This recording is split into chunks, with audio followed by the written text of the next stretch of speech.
It was supposed to be a peaceful afternoon at the park, but things took a turn no one expected. Officer Daniels, a strict and by-the-book cop, had been patrolling the area when he spotted a black woman sitting alone on a bench.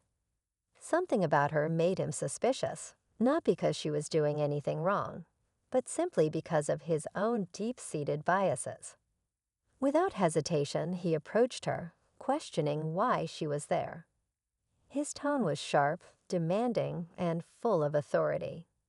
The woman, calm but clearly annoyed, tried to explain she wasn't breaking any rules. But Daniels wasn't interested in listening.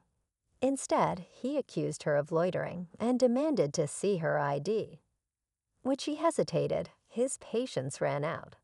He grabbed her arm and began to arrest her, ignoring her protests and the growing concern of onlookers. But just as the situation escalated, she finally spoke up in a way that made him freeze. Reaching into her pocket, she pulled out something that changed everything, a badge. Officer Daniels' face went pale as he realized his huge mistake.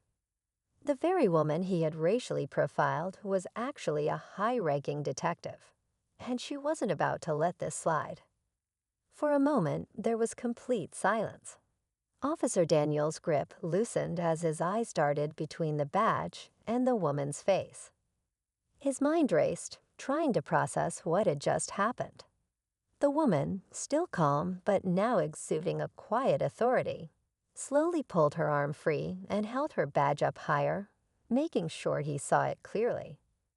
"I'm Detective Reynolds," she said, her voice steady but firm. "And I'd like to know why you felt the need to harass me in a public park." Daniel swallowed hard, his confidence wavering.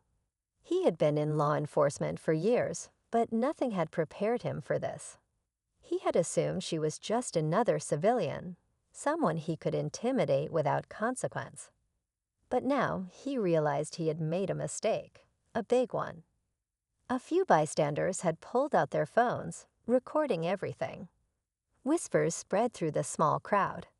Some people shook their heads, others looked on with curiosity. The situation had quickly spiraled out of Daniel's control, and he knew it. Detective Reynolds didn't move, waiting for an answer. But Daniels had none. His authority had been flipped on him in an instant, and the weight of his actions was finally sinking in. Daniels opened his mouth to speak, but no words came out. His usual commanding presence was gone, replaced by a nervous energy he couldn't shake. Detective Reynolds, on the other hand, stood firm, waiting. The weight of the moment was pressing down on both of them, but for entirely different reasons. A young man in the crowd stepped forward. "Are you serious right now? You were about to arrest a detective just because she was sitting in the park." His voice was filled with frustration, and a few others murmured in agreement. Daniel shot a quick glance at the bystanders, realizing how bad this looked. He had been so sure of himself just minutes ago, but now all he could see were the phones recording, the judgment in people's eyes. His career, his reputation, everything was on the line.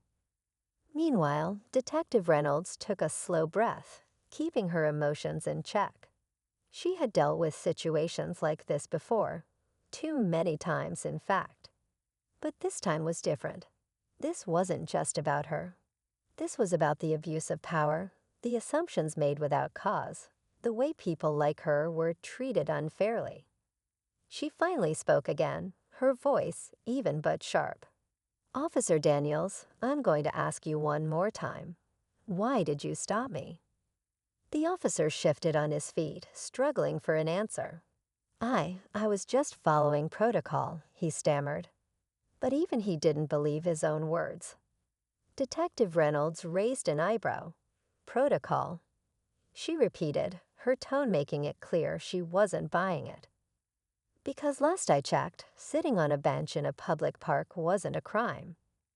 Daniel's jaw tightened, but he had no response. He knew he had acted on assumption, not law. And now the consequences of that were catching up with him fast. The tension in the air was unbearable. Daniel's face was flushed, his hands twitching slightly as he struggled to regain control of the situation. But there was no going back now. The crowd had grown larger, the murmurs louder, the camera lenses sharper. Every second that passed made it harder for him to explain himself. Detective Reynolds didn't let up. "If you were just following protocol, then tell me exactly which law I was breaking." Her voice was steady, but there was an edge to it now. One that made it clear she wasn't about to let this slide.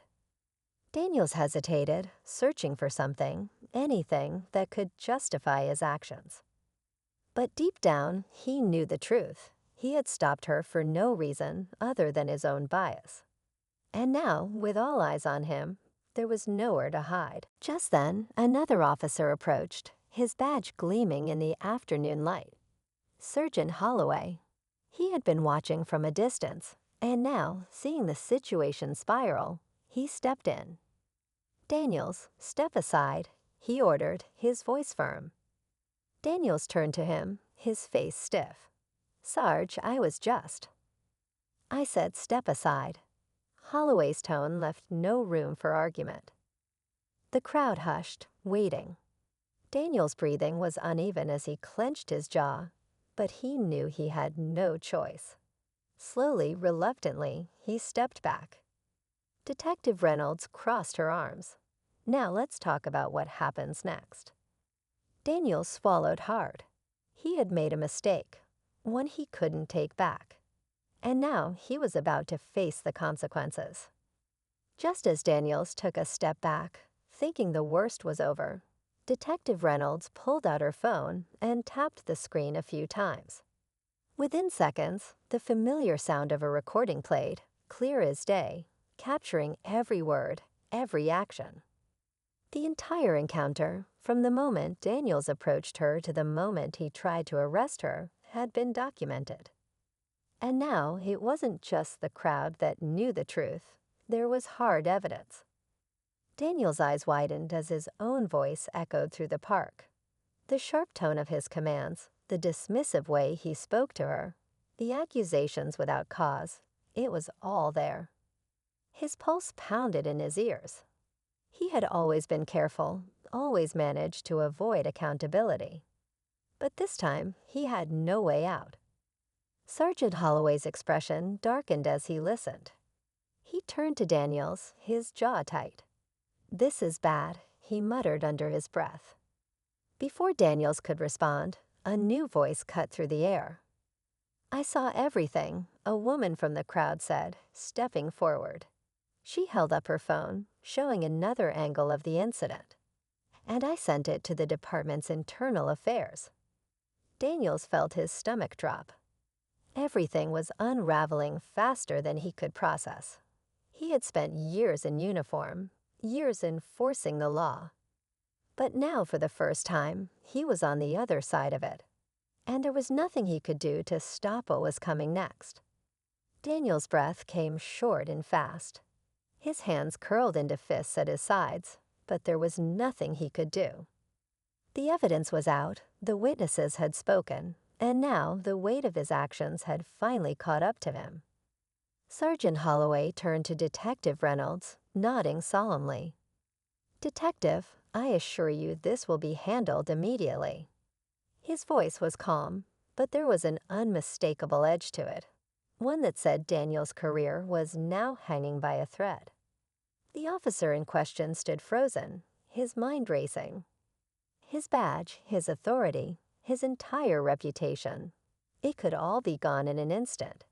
He looked at Reynolds, almost as if searching for a way out, but she simply met his gaze with a steady calm. "This is what happens when you let bias cloud your judgment," she said, her voice firm but not unkind. Then, just as it seemed the moment had reached its peak, another officer rushed onto the scene. "Sarge, we've got a problem," he said, slightly out of breath. He held up his radio. "A report just came in. The real suspect, the one we were actually looking for, was spotted on the other side of the park." A tense silence fell over the group. Daniels blinked, stunned. All this time, while he had been focused on harassing an innocent woman, the actual criminal had slipped right past him. Reynolds shook her head. That's the problem, isn't it? You were so busy profiling me, you forgot to do your job. Daniel swallowed hard, realizing the full weight of his mistake. The situation had gone from bad to worse, and now there was no way to fix it. As Holloway motioned for another officer to take Daniels aside, Reynolds took one last look at him before turning away. Justice had been served, but as she walked off, she couldn't help but think. How many more times had this happened to people without a badge? And how many more times would it happen again? As Detective Reynolds walked away, the weight of the moment settled in. The bystanders slowly began to disperse, some shaking their heads, others murmuring about what they had just witnessed. Phones lowered, but the impact of what had happened would not be forgotten. The footage would spread, and soon, people beyond this park would know the truth. Sergeant Holloway sighed, watching as an officer led Daniels toward a patrol car. His career might not survive this, but more importantly, he had been forced to confront something bigger than just a mistake. It was a failure of judgment, one that had almost cost an innocent person their dignity, or worse. Reynolds paused near the park entrance, taking a deep breath. She had faced situations like this before, but it never got easier. Still, this time, justice had been served. The system had worked, at least for now. But she knew not everyone was as lucky. Before she left, a young girl approached her. "Thank you," she said softly, "for standing up for yourself, for all of us." Reynolds smiled, nodding. "Always." As she walked away, the sun dipped lower in the sky. A reminder that change was slow, but moments like these, moments of truth, could push it forward.